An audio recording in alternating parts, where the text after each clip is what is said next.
કોણ છે રાજેશ મહેતા કે જેની કંપની પર 15 લાખ કરોડની આવક અને LICના રોકાણ પર વિવાદ ઉઠ્યો છે? આખરે કેમ સેબીએ તેમની કંપની પર 109 પાનાનો વચગાળાનો આદેશ જારી કર્યો છે? આ અંગે કંપનીના માલિક રાજેશ મહેતાએ શું ખુલાસો કર્યો? તો ચાલો જાણીએ કે આ આખો મામલો શું છે. નમસ્કાર દર્શક મિત્રો, ધી લોકસત્તા શોમાં આપનું સ્વાગત છે. શેર બજારના રોકાણકારો, અર્થતંત્રના અભ્યાસુઓ અને કોર્પોરેટ જગતની મોટી હલચલ પર નજર રાખતા તમામ જિજ્ઞાસુ દર્શકો માટે આજે અમે એક ખાસ સમાચાર લઈને આવ્યા છે. દર્શક મિત્રો, જ્યારે પણ ભારતીય શેર બજાર નવી ઊંચાઈઓ તરફ આગળ વધી રહ્યું હોય અને લોકો અલગ અલગ કંપનીઓમાં પોતાની જીવનભરની કમાણીનું રોકાણ કરી રહ્યા હોય અને ત્યારે અચાનક એવા સમાચાર સામે આવી જાય કે જે આખા જ નાણાકીય જગતને હચમચાવી મૂકે છે.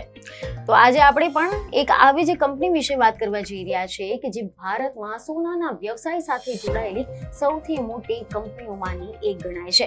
પરંતુ હાલમાં તે securities and exchange board of India એટલે કે સેબીના ગંભીર આદેશો અને તપાસના દાયરામાં આવી ગઈ છે.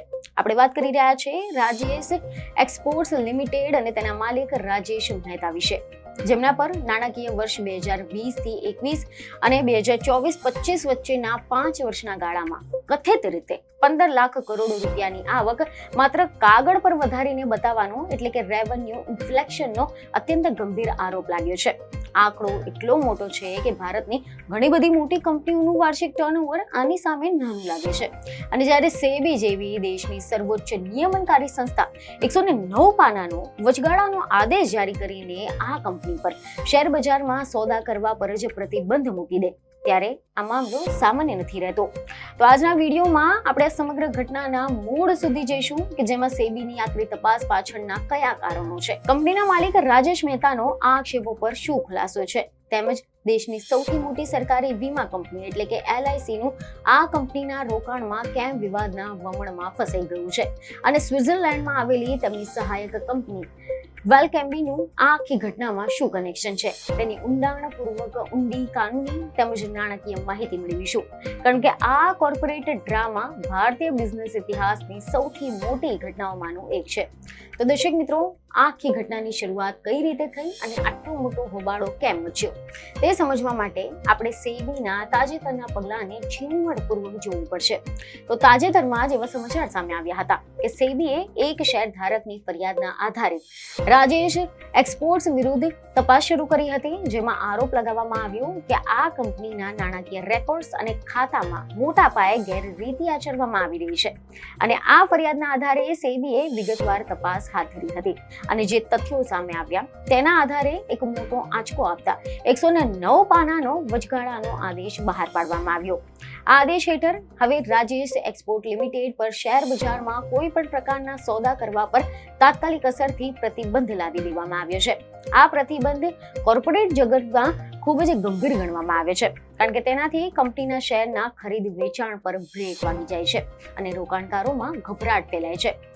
એવા પણ અહેવાલો સામે આવી રહ્યા છે કે સેબીના આદેશમાં સ્પષ્ટપણે એવું નોંધવામાં આવ્યું છે કે કંપનીએ 2021 થી 2025 વચ્ચેના વર્ષો દરમિયાન આંકડાઓમાં હેરાફેરી કરીને પોતાની કુલ આવક 15 લાખ કરોડ રૂપિયા જેટલી અસાધારણ બતાવી હતી.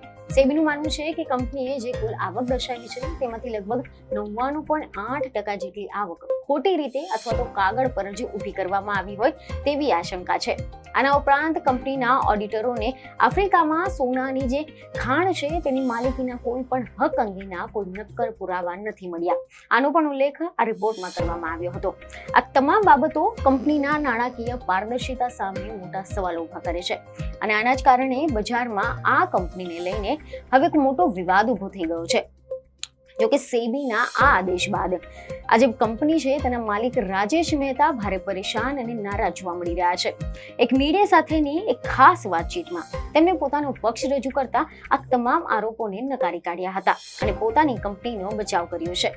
તેમનું કહેવું છે કે જે 15 લાખ કરોડ રૂપિયાની આવકની વાત કરવામાં આવી છે તે કોઈ એક વર્ષની નથી પરંતુ 5 વર્ષની સંચિત આવક છે. અને સૌથી મહત્વની બાબત એ છે કે આ આવક ભારતની મુખ્ય કંપનીની નથી પરંતુ સ્વિટ્ઝરલેન્ડમાં આવેલી તેમની સહાયક કંપની વેલકેમ્બીના વ્યવસાયની છે.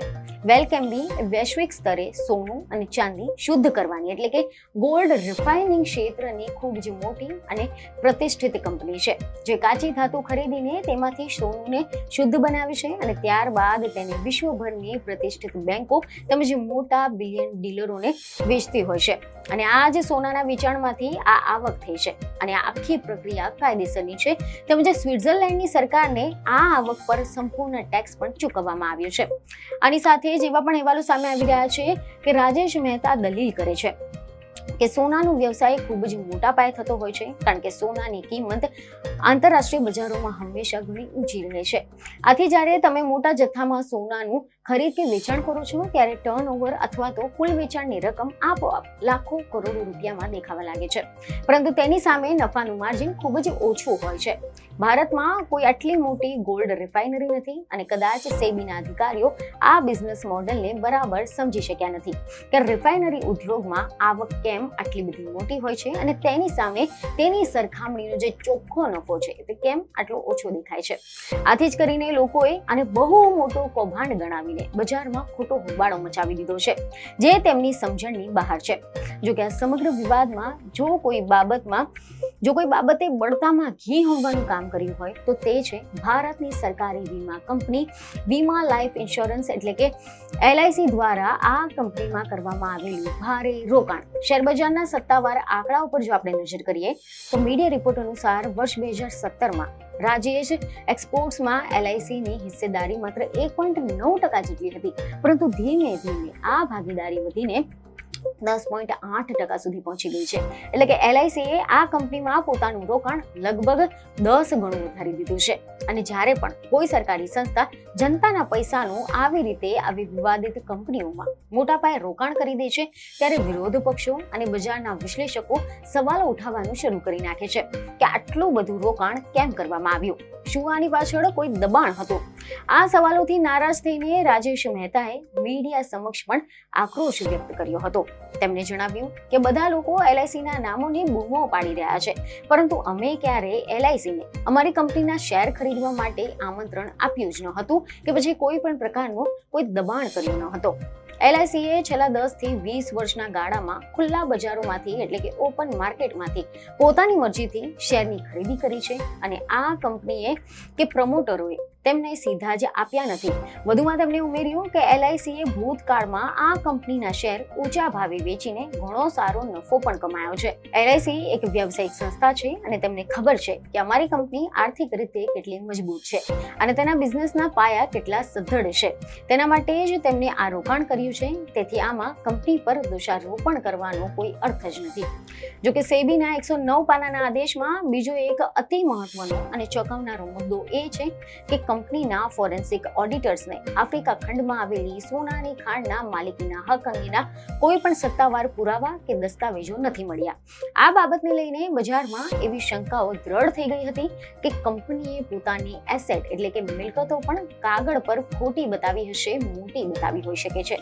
જો કે આ મુદ્દે ખુલાસો કરતા રાજેશ મહેતાએ મીડિયા સમક્ષ જણાવ્યું કે આ જે આફ્રિકાવાળી ખાણ છે તે સીધી ભારતની કંપનીની માલિકીની નથી, પરંતુ સિંગાપોર સ્થિત તેમની જે પેટા કંપની આવેલી છે તેની માલિકીની છે અને તેની માલિકી સાથે જોડાયેલા તમામ કાનૂની દસ્તાવેજો અને પેપર્સ તેમને ઓડિટર્સ તેમજ સેબી સમક્ષ પહેલાથી જ રજૂ કરી દીધા છે.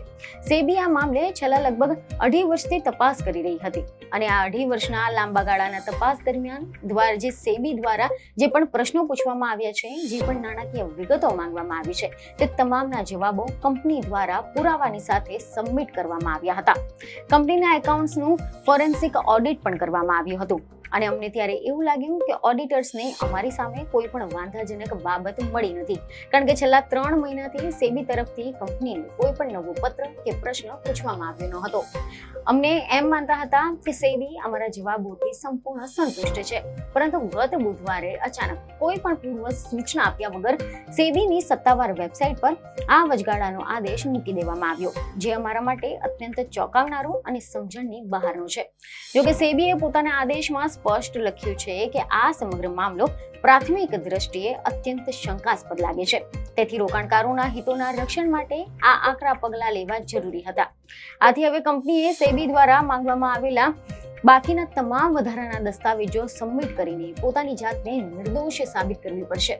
મહત્વનું છે કે જ્યારે પણ રાજેશ એક્સપોર્ટ જેવી માર્કેટ લીડર કંપનીઓ આ પ્રકારના વિવાદોમાં સપડાય છે ત્યારે તેની સીધી અને નકારાત્મક અસર શેર બજારમાં રોકાણ કરનારા નાના અને મધ્યમ વર્ગના રોકાણકારો પર પણ જોવા મળે છે.